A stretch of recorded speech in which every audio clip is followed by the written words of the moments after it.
malam hari ini. Dan untuk kalian ketahui, Ngopi ini merupakan ngobrol virtual, program terbaru dari Tribun Timur yang hadir karena adanya wabah pandemi. Jadi kita ngobrol secara LDR nih. Tidak usah menunggu waktu lama lagi, saat ini saya sudah ditemani oleh salah satu narasumber saya, satu-satunya narasumber saya pada malam hari ini, yang bakal ngobrol bersama Desi Triana. Di sini ada Dr. Arief Santoso, spesialis paru, PhD. Halo dok. Halo, Ya, jadi Ngopi kali ini dok kita share langsung melalui Facebook dan juga YouTube Tribun Timur.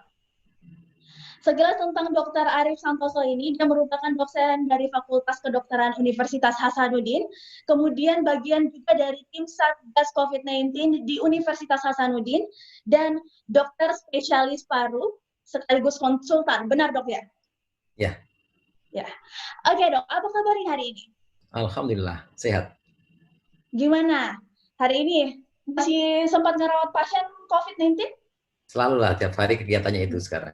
Jadi hari ini juga sebelum live bersama Tribun Timur, sempat ngerawat juga pasien COVID? Ya, tiap hari kegiatannya di situ. Jadi tiap hari kegiatannya ya? Pasien non-COVID juga. Kalau saat ini dok, sebelum kegiatan merawat pasien biasanya apa saja kegiatan dari dokter yang biasa dokter lakukan sehari-hari? Ya. Ya karena dosen ya pasti ngajar, menguji, ya S1, S2, S3, kemudian praktek sebagai dokter, kemudian ya merawat pasien termasuk COVID sama non-COVID. Berarti masih aktif mengajar juga ya di sela-sela kesibukannya untuk merawat pasien? Sekarang online ya, kebanyakan sekarang online. Ya. Oh ya, dok, mungkin banyak yang penasaran juga. Boleh dong diceritakan sedikit bagaimana perjalanan atau cerita awal karir menjadi seorang dokter dan kenapa memilih untuk menjadi dokter spesialis paru? Dokter atau dokter spesialis parunya? Dokternya dulu, lalu dokternya dulu. Untuk dokter spesialis paru. Dan sih memang ya dari kecil saya pengen jadi dokter ya. Cita-cita dari kecil ya? Ya kebetulan aja saya ngelihat orang pakai baju putih itu seneng gitu. Sebenarnya bukan dokternya sih, baju putihnya. Tapi semenjak jadi dokter pun saya jarang pakai baju putih. Jadi kemudian ya UMPTN waktu itu ya, namanya UMPTN, SBMPTN sekarang, kemudian diterima di UNHAS. Tahun berapa itu dok kalau boleh tahu? Kira-kira tahun berapa? 95. Dari 95 ya? Ya. Waktu itu saya masih lahir kayak tahun ya, itu. Ya. Pastilah. Terus dok? Ya, terus tapi saya ya inilah ya sekilas, saya kan aslinya dari Jawa Timur ya, dari mungkin sama ya, saya kesini tuh ya memang nggak ada keluarga gitu. Nekat aja. Jadi ini dokternya perantau nih? Dari Jawa Timur, perantau. Kemudian ya masuk di kedokteran, lulus PTT di Papua. Saya memang bercita-cita yang aneh-aneh. Saya tuh mungkin orangnya anti mainstream ya. Saya pengen PTT di Papua. Kemudian tempat yang paling terpencil kayak gitu-gitu. Dan saya juga suka kegiatan alam. Jadi selama di mahasiswa aja, saya aktif di tim nonton medis, naik-naik gunung, cinta alam. Makanya waktu PTT memang saya berangan-angan, saya pengen PTT di tempat yang paling terpencil. Dan ini alhamdulillah sampai. Dan ini sangat menggambarkan juga latar belakang pantai juga nih. Oh iya, Ila Bengki. Backgroundnya juga di alam ya, sesuai lah ya dok dengan kesenangannya. Iya, selanjutnya dok, berarti dari lihat dari perjalanan karirnya dan memilih karir yang aneh-aneh katanya dan memilih tempat yang aneh-aneh, terlihat bahwa dokter ini menyukai tantangan. Ya, betul. Menyukai tantangan dan akhirnya mungkin saat ini berjuang di tengah pandemi. Ya, makanya artinya gini, karena saya aktif di tim medis ya, jadi mulai dari mahasiswa waktu kalau yang namanya bencana alam itu ya sudah sering lah kita pergi. Ya. Jadi kalau teman pergi belajar, saya itu biasa pergi siaga bencana, banjir termasuk 99 waktu ya 99 itu unik. Saya pernah juga sampaikan Prof. Idrus yang kebetulan beberapa waktu saya rawat sebagai pasien COVID yang itu, beliau itu kan mentor saya dan guru saya di tim medis. Itu waktu itu mau mengirim tim medis ke Ternate. Ya. Kerusuhan tahun 99 ya. Itu dia cuma ngasih waktu setengah jam untuk persiapan. Dr. Arif tolong 5 orang itu jam 7. Setengah 8, jam 8 kumpul di IGD karena ada Hercules yang mau terbang ke Ternate. Kalian siapkan 5 orang, kamu siapkan 5 orang. Ya, seperti Armageddon.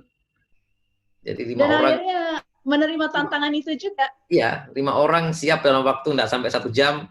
Dan kita berangkat ke landasan waktu itu Bandara Hasanuddin masih lama, naik Hercules dan saat itu juga sampai ke Ternate. Hari itu juga sore. Jadi memang itu ya. Kemudian makanya waktu kita ngerawat pandemik ini, ya kita anggap sebagai suatu bencana. Ya. Bencana, wabah ya, itu kan termasuk bencana juga. Jadi tantangannya. Jadi dok, untuk memilih spesialis paru sendiri itu ada alasan tertentu nggak sih? Atau pada saat waktu memilih untuk ikut arahan dari Prof. Idrus pada tahun 1999 itu, apakah sudah menjadi spesialis paru di situ atau belum? Enggak, waktu itu masih mahasiswa ya. Oh, masih mahasiswa. Iya. Kalau spesialis itu sih kan cita-cita saya cuma waktu itu ya, saya pengen jadi dokter. Udah. Saya nggak pernah mikir mau jadi spesialis atau apa. Selebihnya saya anggap bonus. Jadi saya ikutin alur aja. Jadi kalau waktu itu ada kesempatan jadi dokter paru, saya masuk jadi dokter paru, ya sudah jadi dokter spesialis. Waktu itu saya membayangkan, saya lihat ada orang punya gelar PhD, apa itu PhD ya gitu. Orang dari Jepang. Ternyata berikutnya saya punya kesempatan di Jepang, alhamdulillah ya ikut aja. Mengalir, selebihnya mengalir karena cita-cita saya sudah lewat jadi dokter.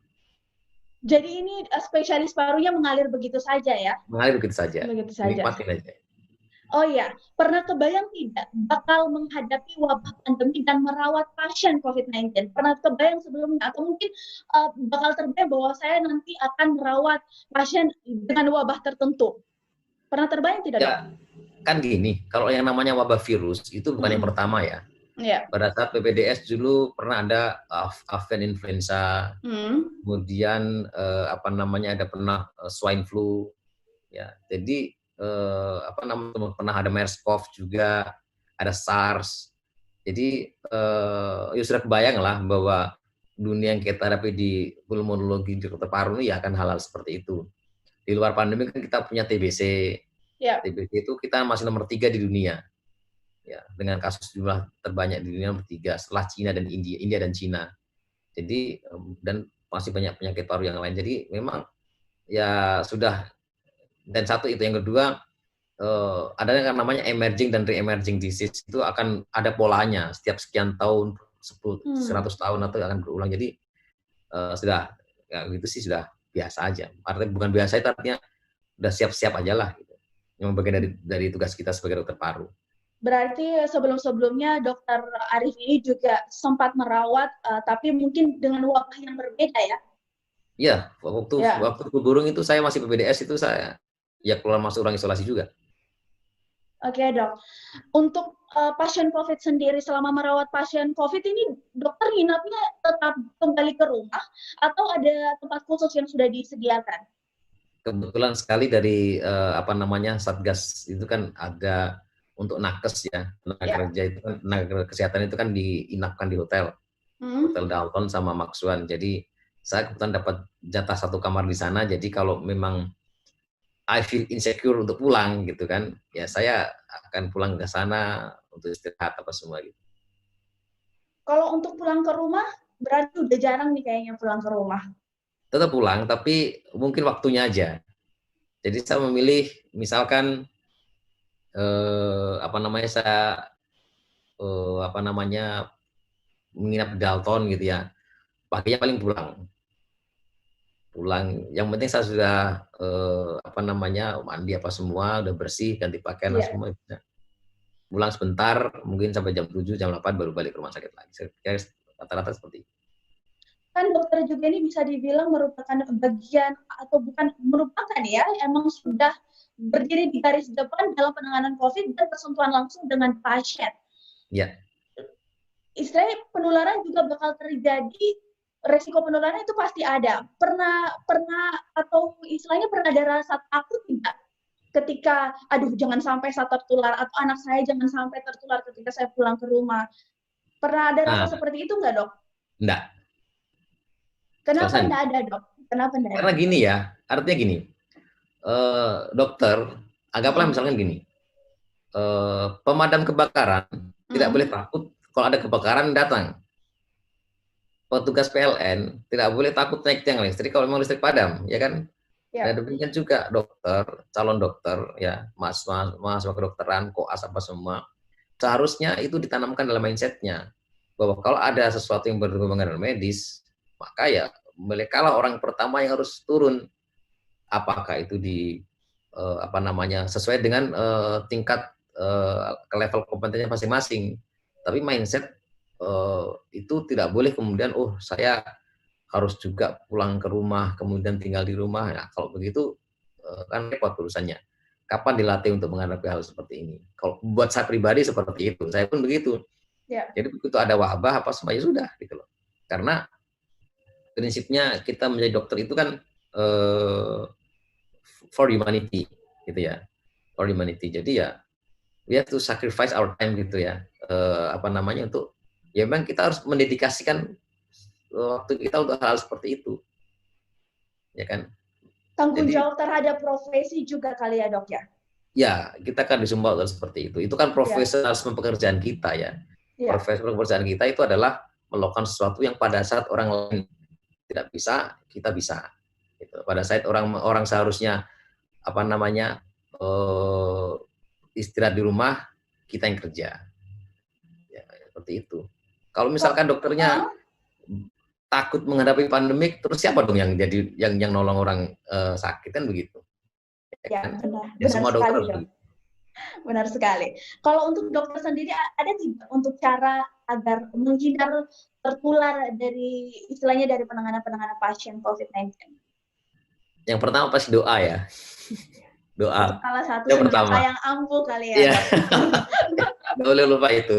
Yang kedua ya, tentu kalau dibilang gini, apa namanya sehat itu harus cukup istirahat apa semua. Ya. Itu dokter paling tidak sehat kan, dokter itu paling kurang istirahatnya gitu ya. Tapi ya tentu kita harus punya apa ya istilahnya, karena saya itu termasuk orang yang astuti ya, asal tunduk tidur. Wah, Jadi istilah saya baru tuh, bisa, astuti. jadi saya bisa aja spare sedikit waktu untuk misalnya istirahat, entah di apa misalkan ya di tempat eh, bukan di ruang isolasi ya, di tempat Ya. istirahat. Atau bahkan kadang-kadang kalau memang saya rasa ini istirahat sebentar di mobil bisa tidur mungkin 10 menit segar kembali, alhamdulillah. Kalau sampai sekarang ada masalah dengan itu. Berarti memanfaatkan waktu istirahat dengan cukup ya, Dok ya? Ya, betul sekali. Vitamin ada nggak diminum, Dok? Jujur saja saya termasuk orang yang jarang minum vitamin seperti itu. Ya ada sisa minum tapi nggak continue juga. Gitu. Oh, seperti itu. Jadi nggak istilahnya lebih ke waktu istirahatnya saja yang lebih efisiensi kan ya, Dok ya? Saya lebih banyak ke protein ya. Oh ya. Artinya kalau Berarti makan lebih banyak ke makanan protein ya. oke.